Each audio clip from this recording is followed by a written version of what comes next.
My girlfriend said, "From now on, I'll meet when I want. Don't pressure me." I just nodded. 4 weeks later, she was standing outside my house crying, holding something that left me completely stunned. I asked, "What is this?" She stayed silent, revealing the biggest secret of my life. I'm 31, and until 5 weeks ago, I was in what I thought was a pretty standard relationship. Her name was Jessica. We'd been together for about 2 years, met through a dating app, had the usual ups and downs. Nothing extraordinary but comfortable. We didn't live together. She had her apartment across town, I had my place, but we'd see each other regularly, or at least we used to. About 2 months ago, things started changing. Jessica became distant. She'd cancel plans last minute, take hours to respond to texts, always had some excuse about work or being tired or needing alone time. When we did see each other, she seemed distracted, like her mind was somewhere else. I tried talking to her about it, asked if everything was okay, if I'd done something wrong. She'd brush it off, say she was just stressed, that I was overthinking things. Then came the conversation that basically ended us. It was a Tuesday evening around 7 p.m. We were supposed to have dinner at my place. I'd made reservations at this Italian restaurant she'd been wanting to try, figured maybe a nice evening out would help reconnect us. She showed up 30 minutes late, didn't apologize, just walked in and sat on my couch with her arms crossed. "We need to talk," she said before I could even greet her properly. My stomach sank. "Okay, what's going on?" "I've been thinking a lot about us, about what I need, and I think I need more space." "Space? Like, you want to see each other less?" "I want to see each other when I feel like it. Not on some schedule. Not because you're expecting me to show up. I need to feel free to do my own thing without you constantly checking in on me." "I don't constantly check in. You text me every day. You want to make plans every weekend. It's suffocating." I stared at her. "Jessica, that's called being in a relationship. People communicate. They make plans together." "Well, I don't want that right now. From now on, I'll meet when I want. Don't pressure me." "So what am I supposed to do? Just sit around waiting for you to decide you want to see me? If you can't handle that, maybe we shouldn't be together." It felt like a slap. She was basically giving me an ultimatum: accept her terms or walk away. Part of me wanted to argue, to tell her this was ridiculous, but another part of me, the part that still had some self-respect, just felt tired. "Okay," I said quietly. "If that's what you need, fine." She looked surprised, like she'd expected me to fight harder. "Really?" "Yeah. Do what you need to do." She stood up, grabbed her purse. "I'm glad you understand. I'll text you when I'm ready to hang out." And she left. Just like that. No kiss goodbye, no affection, nothing. Update 1. The first week after that conversation was strange. Jessica didn't text me at all, not once. I kept my phone nearby, half expecting her to reach out, but nothing. I didn't text her either. She'd made her boundaries clear, and I wasn't about to be the guy who couldn't respect them. By the second week, I started wondering if we were even still together. I asked a friend, Mark, what he thought. "Dude, she basically broke up with you without saying the words," he said over beers one Friday night. "Maybe she just needs time." "Time for what? To see if something better comes along?" Come on, man. You know what this is. Deep down, I did know, but I didn't want to admit it. So I waited. Week 3, still nothing. I'd stopped checking my phone constantly, stopped hoping for a text. I started going out more, hanging with friends, picking up hobbies I'd neglected. It felt good, like I was rediscovering myself. Then, on day 28, exactly 4 weeks after our last conversation, I heard a knock on my door at 9 p.m. on a Saturday. I wasn't expecting anyone. I opened it to find Jessica standing there, crying, mascara running down her face, holding a manila envelope in her shaking hands. "Jessica? What?" "I need to talk to you." She sobbed. "Please, can I come in?" I stepped aside, let her in. She collapsed onto my couch, still clutching that envelope, crying so hard she could barely breathe. "What's going on?" I asked, sitting down next to her but keeping some distance. She thrust the envelope at me. "You need to see this." "What is this?" She didn't answer, just kept crying, shaking her head. I opened the envelope. Inside were several printed documents, medical reports, DNA test results, and a birth certificate with my name on it. My hands started shaking. "Jessica, what the hell is this?" She finally looked at me, eyes red and swollen. "You have a daughter." "She's 7 years old. Her name is Emma." The room tilted. "What?" "Before we met. Before I even knew you existed. I had a one-night stand 8 years ago. Got pregnant. I never told the father because I didn't even know his full name. I raised Emma on my own. My parents helped, and I never planned to tell you." "Why are you telling me now?" "Because Emma's sick. She needs a bone marrow transplant. I've been tested. My parents have been tested. We're not matches. The doctors said we need to find biological relatives. So I started looking for Emma's father. My brain couldn't process this fast enough." "And you found him?" "Yes, 2 weeks ago. I tracked him down through the bar where we met, found him on social media, reached out. He got tested." She paused, fresh tears streaming. "He's not her father." "What?" "The DNA test came back negative. He's not Emma's biological father, which means—" She looked at me, and I saw something in her expression that made my blood run cold. "No," I said. "No, that's impossible. We only met 2 years ago." That's what I thought too. But then I started thinking about the timeline, about where I was 8 years ago, and I remembered something. She pulled out her phone, showed me a photo. It was a group picture from what looked like a college party, and there, in the background, barely visible, was me. Younger, different haircut, but definitely me. This was taken at a fraternity party. April 2016. You were there. I stared at the photo. I did remember that party. I'd gone with some friends, got drunk, barely remembered anything from that night. "Jessica, we hooked up that night, in one of the back rooms. I was drunk. You were drunk. We didn't exchange numbers, didn't even exchange last names. I left before you woke up.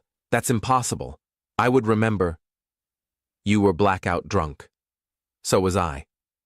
I barely remembered it myself until I saw your face 2 years ago and something felt familiar. But I convinced myself it was just coincidence, that you just looked like someone I'd met once. I never made the connection until now." She handed me the DNA results. "I had Emma tested against a sample of your hair I took from your bathroom last month. That's why I was being distant. I was waiting for the results." I looked at the paper. 99.9% probability of paternity. I had a daughter, a 7-year-old daughter I never knew existed, and she was sick. Update 2. I couldn't speak, couldn't move, just sat there staring at those documents, my entire world rewriting itself in real time. "Say something," Jessica whispered. "I need to see her." "What?"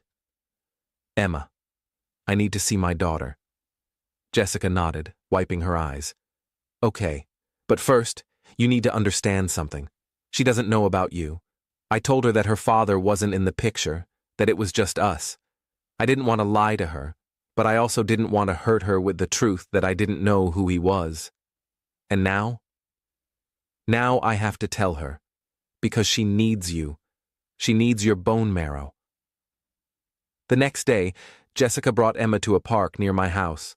I sat on a bench, watching this little girl with curly brown hair, my hair, run around on the playground, completely unaware that her entire life was about to change.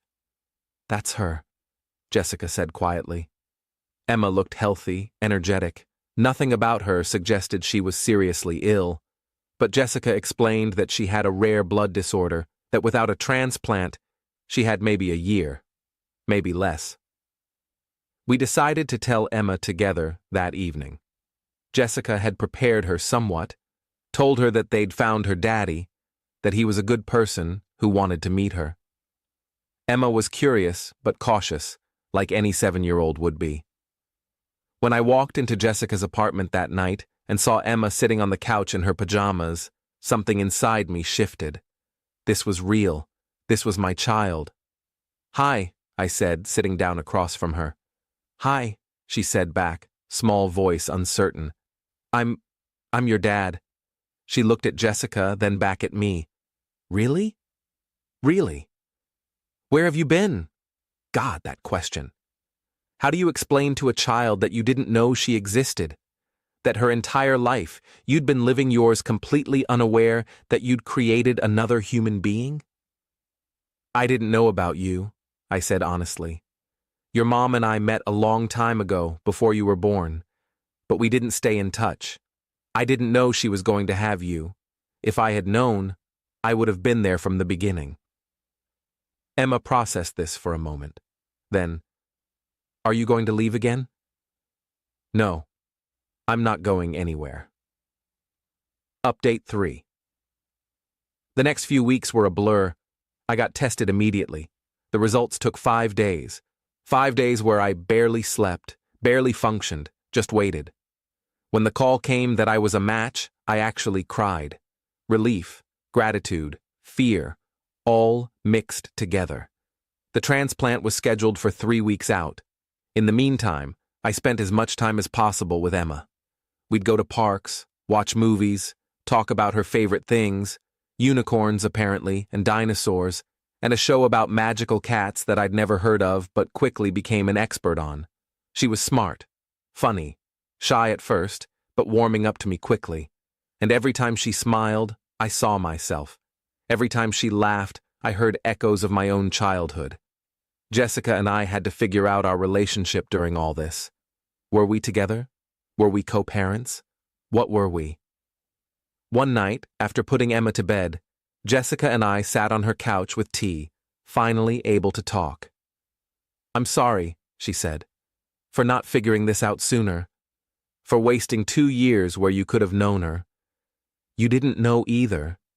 I should have. When I first saw you 2 years ago, I should have made the connection. But I convinced myself it was impossible, that the universe wouldn't be that cruel or that kind, depending on how you look at it. Why did you ask for space? Why did you pull away from me? Because I was waiting for those DNA results. And I was terrified. Terrified that you were Emma's father and I'd have to tell you. Terrified that you weren't and I'd have to keep searching. Terrified of what this would mean for all of us. You should have told me what was going on." "I know. I was a coward." We sat in silence for a while. Then I asked the question I'd been avoiding. "Do you want to be together? Like, actually together?" She looked at me. "I don't know. Do you want that?" "I don't know either. A month ago, I thought we were done. Now we have a child together, and I'm about to give her my bone marrow, and everything is completely insane." "Yeah, it is. Maybe we just focus on Emma for now. Figure out the rest later." She nodded. "Okay, final update.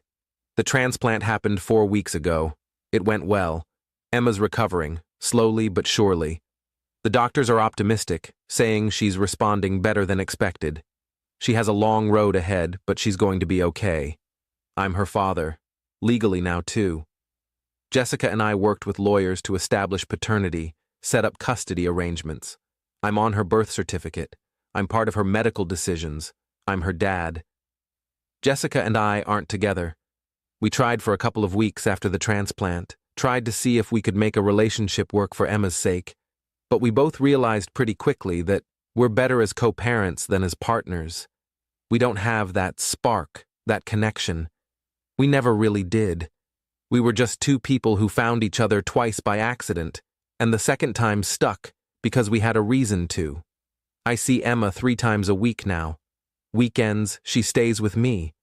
We're building our relationship slowly, carefully. She calls me Dad now, not hesitantly like she did at first, but naturally. Like it's always been that way. My family knows. They're thrilled to have a granddaughter, a niece, a cousin. They've welcomed Emma with open arms. Jessica's family has been gracious about sharing her with us, understanding that Emma needs both sides. I think about that night a lot. That party 8 years ago where I was too drunk to remember anything. How one night, one choice, one moment created an entire human being who I didn't know about for 7 years. How I almost never knew. How if Emma hadn't gotten sick, I might have gone my whole life without knowing I had a daughter. People have asked me if I'm angry at Jessica for not figuring it out sooner. I'm not. How could she have known? We didn't exchange last names, didn't take photos together. It was a one-night stand at a college party. Those things happen every day. Most of them don't result in children, and when they do, sometimes the other person never finds out. I'm not angry. I'm just grateful. Grateful that Emma got sick, as terrible as that sounds, because it led me to her. Grateful that Jessica tracked down every lead until she found me. Grateful that I'm a match. Grateful that I get to be her dad. This wasn't how I imagined becoming a father, but here we are, and I wouldn't change it for anything. Edit. A lot of people are asking about child support for the past 7 years. Jessica and I discussed this with lawyers. We agreed that since I genuinely had no knowledge of Emma's existence, I wouldn't be retroactively responsible.